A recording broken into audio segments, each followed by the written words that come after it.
Good morning. आज सुंदर असं अमरापूरला मैदान होणार आहे आणि या मैदानासाठी आपले सर्जा सुंदर दोन्ही सज्ज झाले।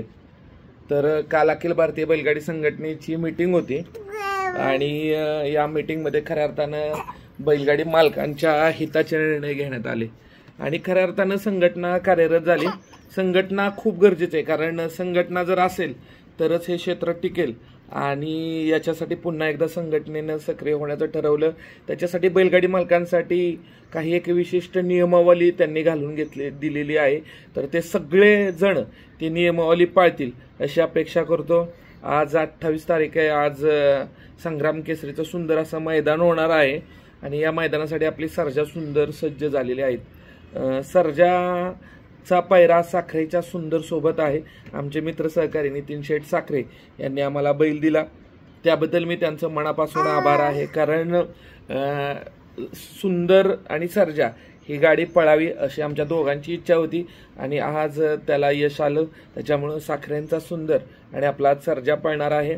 त्याचबरोबर सुंदर कोणासोबत पळणार आहे, आमचे मित्र सहकारी मग लालो असेल किंवा तुषार असेल किंवा बोडरे असतील, यांची इच्छा होती की सुंदर एकदा कबाली सोबत पळावा, म्हणून आज सुंदर आणि कबाली पळणार आहे।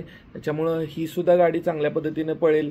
अमरापूरची फाटी चांगलीच आहे, कारण लास्ट टाइम पण आपण तिथं 2 वेळा केलं होतं। एकदा गर्निकेच्या राजासोबत 1 नंबर केला होता, म्हणजे की आणि घरच्या गाडीसोबत सुद्धा तिथं आपण गुलालात राहिलो होतो। म्हणजे सुंदर असं मैदान आहे ते आणि त्या मैदानावर कटनाची फाटी आहे, त्याच्यामुळे खूप चांगल्या पद्धतीने आपली दोन्ही गाडी पळतील अशी आपल्याला आशा आहे। काल बैलगाडी मालकांच्या हिताचे निर्णय झाले, त्याच्यातले काही महत्त्वाचे निर्णय सांगतो की लॉबी टचला आता इथून पुढे निकाल दिला जाणार आहे। म्हणजे जर तुमच्या बैलाचा एक छकडा किंवा पायथ्या लॉबीत गेला आणि परत गाडी आहे तशी तासात आली तर तुम्हाला निकाल आहे। मात्र जर त्या लॉबीच्या पलीकडं दुसऱ्या लॉबीत तुमचा बैलाचा छकडा किंवा पाय गेला तरी तुमची गाडी फॉल्ट ठरली जाणार आहे। निकाल हा फक्त जो कोणताही बैलाचा अवयव पुढं आहे त्याच्यावरच असणार आहे आणि आता पायावर वगैरे निकाल नसणार आहे। काय होतं, कधी कधी पायावर निकाल देताना तांत्रिक अडचणी निर्माण होतात। ओके, इकडे बघ बाळा अंकुरन, तांत्रिक अडचणी निर्माण होतात आणि मग खूप प्रश्न निर्माण होतात। त्याच्यामुळं जो अवयव पुढं आहे त्याच्यावरच निकाल दिला जाणार आहे। बक्षिसांसंदर्भात सुद्धा काही गोष्टी ठरलेल्या आहेत, जसं की शेवटचं बक्षीस हे 10% असलं पाहिजे। म्हणजे प्रवेश फीच्या जे 500 रुपये प्रवेश फी असेल तर शेवटचं बक्षीस 5000 असेल आणि पहिलं बक्षीस 50,000 असेल। तर गाडी वगैरे या गोष्टींना थोडासा मज्जाव करण्यात आलेला आहे आणि जरी गाडी ठेवली तर त्याचं पासिंग, इन्शुरन्स सगळा खर्च हा पर्टिक्युलर आयोजकांनी करायचा आहे। 5 लाखाच्या पुढे जर एखाद्या गाडी असेल, बक्षीस असेल तर त्याच्यासाठी प्रवेश फी फक्त 5000 असणार आहे। त्याच्यानंतर कठोर नियम सुद्धा करण्यात आलेले आहे। सेफ्टीचा चावा घेतला, 2दा घेतला तर 1 महिना ड्रायव्हरला बॅन केलं जाणार आहे। खऱ्या अर्थानं बैलगाडी मालकांना सुद्धा काही नियम पाळणं गरजेचं आहे। आपली नावनोंदणी संघटनेकडे करा, रजिस्ट्रेशन करा, जेणेकरून संघटनेला आपण सहाय्य करू। कारण आपण जर संघटित राहिलो तरच हे क्षेत्र टिकेल, अन्यथा खूप अवघड होईल आणि प्रत्येक बैलगाडी मालकानं स्वतःशी पण काही नियम घालून घेणं गरजेचं आहे। आता परत लोक प्रश्न उपस्थित करतात, सर हे असं होतंय तसं होतंय। आपण पण चुकत, हे क्षेत्र आहे बघा, आपण पण सगळेजण नौके आहोत, काही जुने आहेत। आपण चुकत असेल तर ते पण मला मान्य आहे, सपोज मी चुकलो असेल तर मला मान्य आहे, पण इथून पुढं चूक होणार नाही याची सुद्धा नोंद घ्यावी।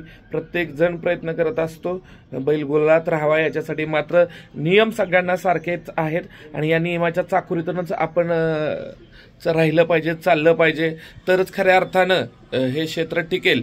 अखिल भारतीय बैलगाडी संघटना चालू करण्यासाठी ज्यांनी खऱ्या अर्थाने प्रयत्न केले ते आमचे सहकारी शेवाळ्याबा असतील, विलास पैलवान असतील किंवा आनंदा पैलवान असतील, मांगडे तात्या असतील, धनाजी तात्या असतील, उदयदादा असतील किंवा अजून कोण वरिष्ठ जे असतील ज्यांच्या सहकार्यानं हे क्षेत्र सुरू झालं, त्यांचं तर मनापासून खरंच आभार मानायला हवं। कारण त्यांच्या सहकार्याशिवाय ही शर्यत चालू होऊ शकली नसती आणि त्यांच्या अथक प्रयत्न प्रयत्नामुळे ही शर्यत चालू झाली आणि आज त्यांच्याच अथक प्रयत्नाने पुन्हा एकदा संघटना सक्रिय झाली आहे। या वरिष्ठांच्या पाठीशी आपण ठामपणे उभं राहिलं पाहिजे, नुसतंच उभं राहिलं नाही पाहिजे, तर या नियमांची अंमलबजावणी करण्यासाठी संघटनेला आपण मजबूत केलं पाहिजे।